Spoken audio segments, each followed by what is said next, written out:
তামিরুল মিল্লাতের ছেলেরা বিভিন্ন বিশ্ববিদ্যালয়ে ভর্তি পরীক্ষায় প্রথম হয়। জুলাই বিপ্লবে মাদ্রাসার ছেলেদের যে অবদান ছিল এটা আমাদের ভুলে গেলে চলবে না। এই মাদ্রাসার ছেলেরা যাত্রাবাড়িতে যে লড়াই করেছিল ফ্যাসিস্ট হাসিনার বিরুদ্ধে, এই ইতিহাস আমাদেরকে বারে বারে বলতে হবে। যে বাংলাদেশের একটা মাদ্রাসার ছাত্রদের সুনাম আমি মালয়েশিয়ার বিশ্ববিদ্যালয়ে দেখতে পাচ্ছি, এটা আমার জন্য অত্যন্ত আনন্দের একটা সময় ছিল। আসলে মুসলমানদের জন্য ইসলামী এবং আধুনিক শিক্ষার যে একটি মিশ্রণ, একটি মেলবন্ধন দরকার এবং অত্যন্ত গুরুত্বপূর্ণ, সেটা তামিরুল মিল্লাত খুব সফলভাবে দেখাতে পেরেছে। এবং এই কারণেই আমার আগে একজন বক্তা বলে গেছেন যে আজকে তামিরুল মিল্লাতের ছেলেরা বিভিন্ন বিশ্ববিদ্যালয়ে ভর্তি পরীক্ষায় প্রথম হয়। মাদ্রাসার ছেলেরা বিভিন্ন আধুনিক সেকুলার বিশ্ববিদ্যালয়ে ছাত্র সংসদ নির্বাচনে তারা ভিপি জিএস নির্বাচিত হয়।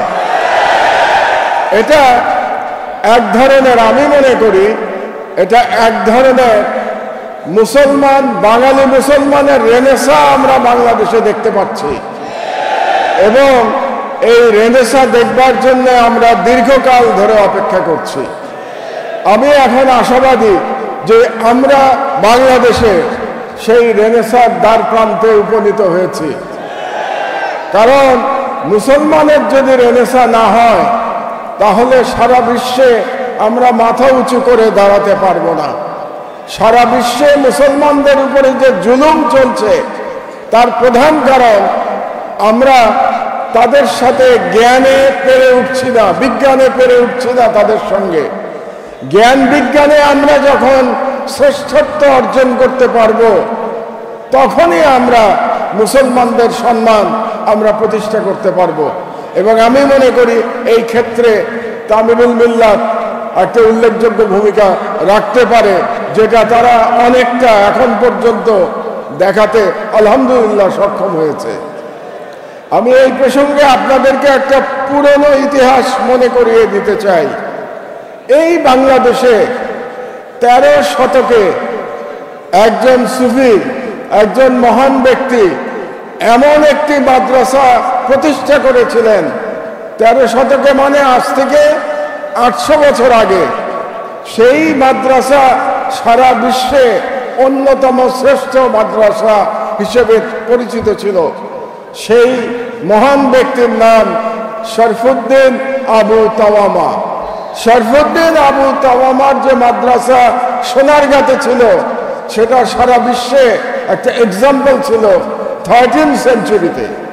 আমি দেখতে চাই আলহামদুলিল্লাহ একদিন যেন যেমন করে আবু তাওয়ামার মাদ্রাসা সারা বিশ্বে মুসলমানের জন্য আলোকবর্তিকা হয়ে দাঁড়িয়েছিল। আবু তাওয়ামা এসেছিলেন বোখারা থেকে। আবু তাওয়ামার মাদ্রাসার মতো তামিরুল মিল্লাত কামিল মাদ্রাসা সারা বিশ্বে ইসলামী শিক্ষা এবং আধুনিক শিক্ষায় সারা পৃথিবীতে 1 নম্বর স্থান অধিকার করবে। এটা আমি স্বপ্ন দেখি এবং এটা আমি দেখতে চাই। আজকে অত্যন্ত আপনাদের জন্য, বিশেষত অ্যালামনাইয়ের জন্য অত্যন্ত আনন্দের দিন, আমাদের জন্য খুব আনন্দের দিন। আজকে আপনারা প্রথম অ্যালামনাই কনফারেন্স করতে পারছেন। আমরা কেন করতে পারছি? কারণ বাংলাদেশ পরিবর্তন হয়ে গেছে এবং বাংলাদেশ পরিবর্তন হয়েছে মহান জুলাই বিপ্লবের মাধ্যমে পরিবর্তন হয়েছে এবং সেই পরিবর্তনের কারণে আজকে আপনারা প্রথম অ্যালামনাই কনফারেন্স করতে পারছেন। এই জন্যে সকল জুলাই যোদ্ধাদের প্রতি আমার সালাম, আমার সম্মান সকল শহীদদের প্রতি।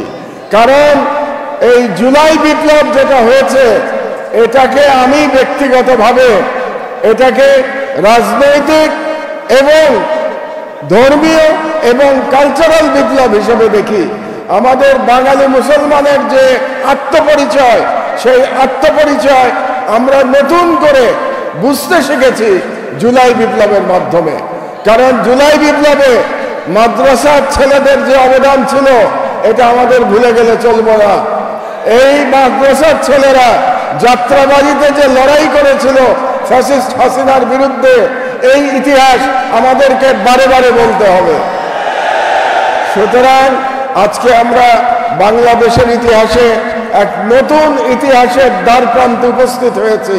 আপনাদের সকলের কাছে আমার আহ্বান থাকবে, আমরা যেন আমাদের এই বিজয় ধরে রাখতে পারি এবং সেই ধরে রাখার বিজয়ে ইনশাআল্লাহ তামিরুল মিল্লাত মাদ্রাসার ছেলেরা, অ্যালামনাই, তারা সবাই নেতৃত্ব দেবেন ইনশাআল্লাহ। আল্লাহ হাফেজ। বাংলাদেশ জিন্দাবাদ।